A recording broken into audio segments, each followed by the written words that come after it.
So, Sony's insane buyout, new PlayStation 5 Pro power leaks, and the Xbox shutdown controversy. Those are the stories we're going to go over today. And if you could hit that like button on the video, thank you to those that do it. And as always, it's very much appreciated. First, yes or no, have you played Hi-Fi Rush or not? The game that was originally exclusive to Xbox came out to the PlayStation 5 not too long ago, and I'm curious if you guys have played it. So comment below yes or no if you've played Hi-Fi Rush or not. Let me know down in the comments below.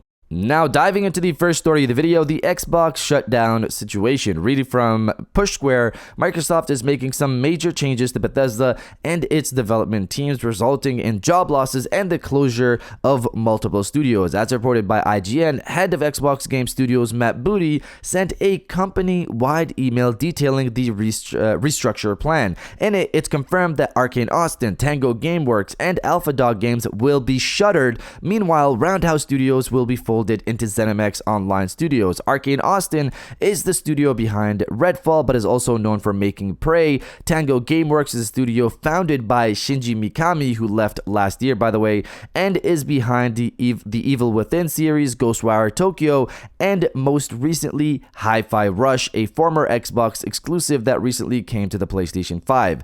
Alpha Dog Games is a mobile game developer, most recently known for Mighty Doom. In addition to the studio closures, some jobs within Bethesda Publishing and corporate teams are being cut. This whole consolidation process is part of a plan prioritizing high-impact titles and further investing in Bethesda's portfolio of blockbuster games and beloved worlds. So, this was a crazy piece of breaking news yesterday. People were mainly upset with Tango being shut down, considering they just recently released an award-winning title with Hi-Fi Rush, and not long before that, they released, of course, Ghostwire Tokyo. I personally haven't played Hi-Fi Rush, but Ghostwire Tokyo was a game I personally enjoyed and hope that a potential sequel would be in the future. Microsoft and Sony are both shutting down studios, but 4 studios in one day is wild. Xbox not too long ago was promoting having differing levels of games from big to small for Game Pass, but based on the quote for their new plan for Bethesda and probably Activision as well, they're seemingly going to focus on bigger titles, which sounds like what Sony has been doing. People also have been calling for Phil Spencer to leave. I've said this before, but the amount of lying Xbox has been doing for years stopped me from believing them.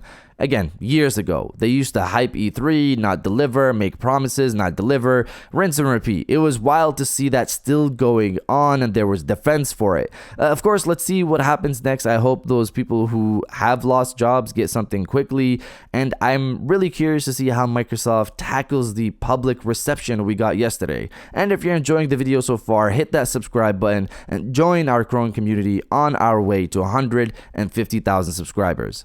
Many enemy archetypes to fight.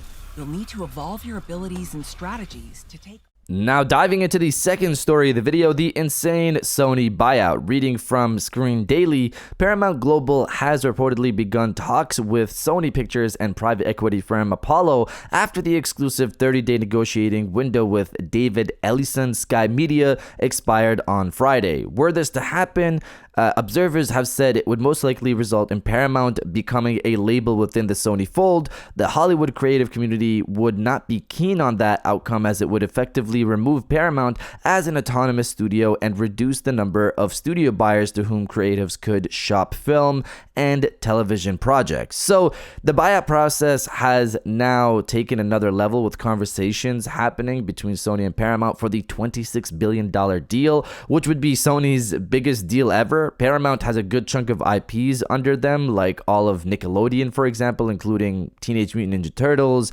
or Avatar, The Last Airbender. They also have Paramount Plus, where Halo and the new Knuckles show live on. They also own TV networks like BET and MTV. There's a lot of assets under Paramount, so this is a pretty big deal. In terms of gaming, I'm not sure what would change. I don't see an exclusive Teenage Mutant Ninja Turtles game for PlayStation happening. If that was the case, Ghostbuster games of the past would have been exclusive to PlayStation since Sony owns Ghostbusters. But obviously, as we know, they haven't been exclusive to PlayStation. We'll see how this deal progresses. Of course, it could, break down and not happen at all, but we'll see how this goes. But you guys let me know if you're for Sony buying Paramount or not. Let me know down in the comments below.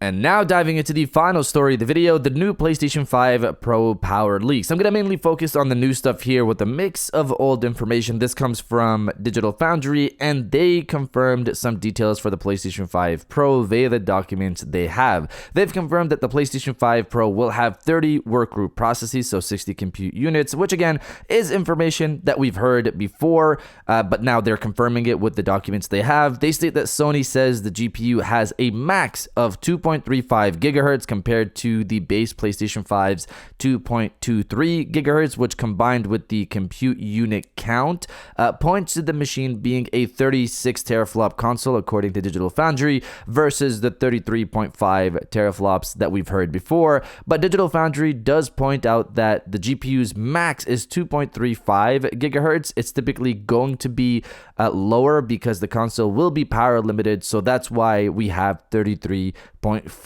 teraflops. Most of the time, the clock will be lower, but Sony states some games might hit that 2.35 gigahertz mark. This tells us the console design could be tighter if Sony is saying it'll be power limited to a certain degree so they can manage thermal levels on it, I would assume.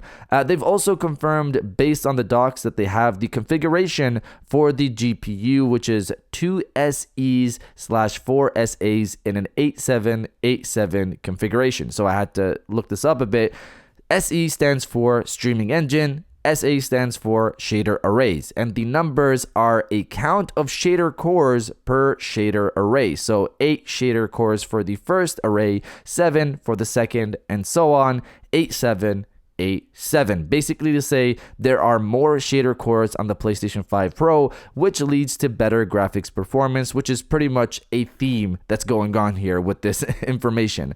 They also mentioned that the GL1 and GLOV caches are doubled on the PlayStation 5 Pro. These are used to access data fast, so if they're doubled on the Pro, it means more information can be moved around faster on the PlayStation 5 Pro's GPU. Sony, according to Digital Foundry, states that the GLOV cache is doubled specifically for higher ray tracing performance. Another theme that we've been seeing with the PlayStation 5 Pro is Sony really pushing for ray tracing.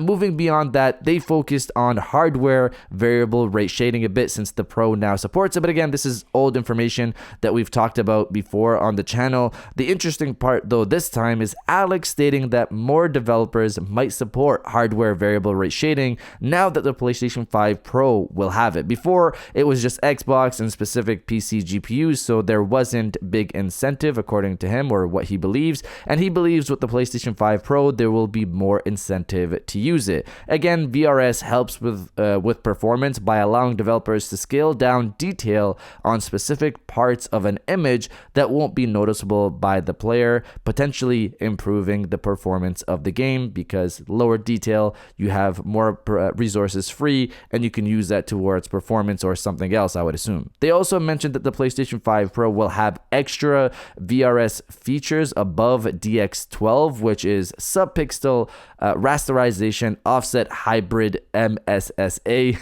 which again, I'm not gonna dive into the pure definition of this, but it's basically, from what I've seen, it's used to improve image quality and anti-aliasing, which is the jaggies you see at the edges of objects, characters, etc. in video games.